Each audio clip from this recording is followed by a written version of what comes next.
Subscribe to our YouTube channel and press the bell icon to get the latest updates. The most defining social, cultural and political issues in Assam over the last 5 years have been the updation of the National Register of Citizens as well as the Citizenship Amendment Act. In fact, with both being hyphenated by the BJP, there were massive protests once the CAA was passed by both houses of parliament and when the bill was enacted and it became a law.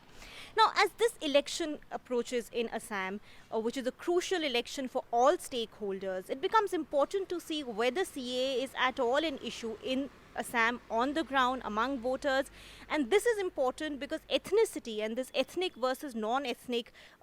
divide has always been very deep in Assam. And if CAA is no longer an issue, then it perhaps means that ethnicity as a political issue is no longer as burning in Assam as it was at one point.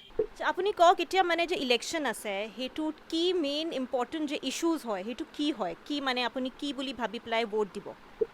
মই ভাবিম যে বৰ্তমান চৰকাৰে আমাৰ বহুতখিনি কাম কৰি দিছে ৰাস্তা পদূলি বিশেষকৈ মানুহৰ ৩-৪টা বস্তু পালে মানুহ হাইলি ছেটিছফাইড হয় যেনেকৈ ৰাস্তা ড্ৰেইন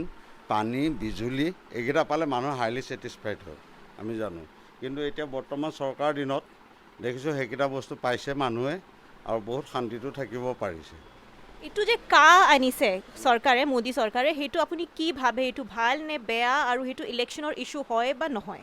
মোৰ মতে এইটো ইলেকশ্যনৰ ইস্যু নহয় কাটো এনে এটা মানে ফেক কৰি লৈছে লৈ পেলাই তাকে লৈ পেলাই কিছুমান সুবিধা ভা দিয়ে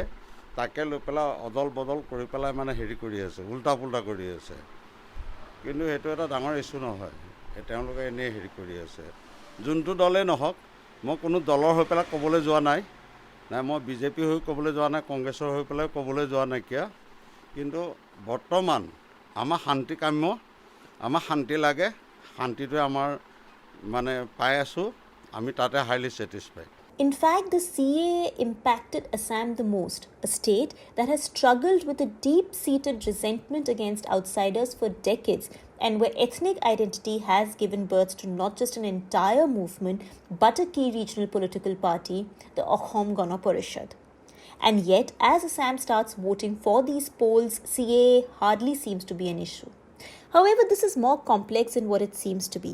Given how deep-seated the question of Assamese identity and the anti-outsider sentiment has been in the state, it's difficult to say whether this shift away from it is merely a phase or here to stay. After all, Assam saw massive and violent protests after the passage of the citizenship bill. এই এতিয়া মানে যে election আহিছে তাত কা যে হয় কা যে আনিছিলে মোদী চৰকাৰে হেতু ফ্যাক্টৰ হয় বা নহয় নহয় কিয় নহয়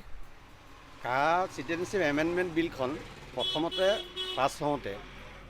বিৰোধীয়ে যেনেধৰণে প্ৰচাৰ কৰিছিলে সেই প্ৰচাৰটো যে ভুৱা সেইটো প্ৰমাণ হোৱাত কা এতিয়া বৰ্তমান ইলেকশ্যনত কোনো ধৰণৰ ফেক্টৰ নহয় নহয় কিন্তু মানে এইটো যে কা কা আহিলে হেৰি হ'ব বাহিৰৰ মানুহ অসমৰ হেৰি দিব থাকা হেৰি দিব সুবিধা দিব সেইটো মানে অসমীয়া মানুহটো বেয়া নাই পোৱা নেকি সেই কথাটো নহয় কাখনৰ জৰিয়তে 14 চনৰ ডিচেম্বৰ মাহলৈকে ইতিমধ্যে যিখিনি মানুহ বিদেশৰ পৰা হিন্দু মানুহ আহি আছিলেই সেইখিনিকে মানে নাগৰিকত্ব দিয়া হোৱা কথা হৈছে নতুনকৈ অনা কথাটো কাখনত কোৱা হোৱা নাই মানে কিন্তু হেতু মানুহ নাগৰিকত্ব দিয়া আপুনি একো আপত্তি নাই একো আপত্তি নাই ইতিমধ্যে সেইখিনি মানুহ অসমৰ সাধাৰণ মানুহখিনিৰ লগত ইতিমধ্যে মিলিয়ে গৈছে কেৱল তেওঁলোকক নাগৰিকত্বটোহে দিয়া হোৱা নাছিলে গতিকে সেইটো এটা ফেক্টৰ নহয় কিন্তু হেতু মানুহ মানে খালি হিন্দু কিয় দিছে মুছলিমক কিয় দিয়া নাই হেতু আপুনি খুদা নাই ভাৰতবৰ্ষটো এখন হিন্দু ৰাষ্ট্ৰ গতিকে হিন্দুৰ কথা ভাবাটো ভাৰতীয় মানুহৰ দায়িত্ব সেইটো Most voters seem to believe that CAA or CA as it's popularly known as here will not be an issue and is not a factor in these elections. Well, we did meet a couple of voters who said it is an issue for the ethnic Assamese but they were refusing to come on camera to talk about it. Meanwhile, my colleague Karishma Hasnath, who's been covering elections in Upper Assam, which votes in the first phase, has also come with the same feedback that CAA is perhaps not as big an issue as the Congress and the opposition parties were hoping it would be, and BJP may have successfully been able to divert attention from CAA. Reporting from Assam, this is Ruhi Tiwari for The Print.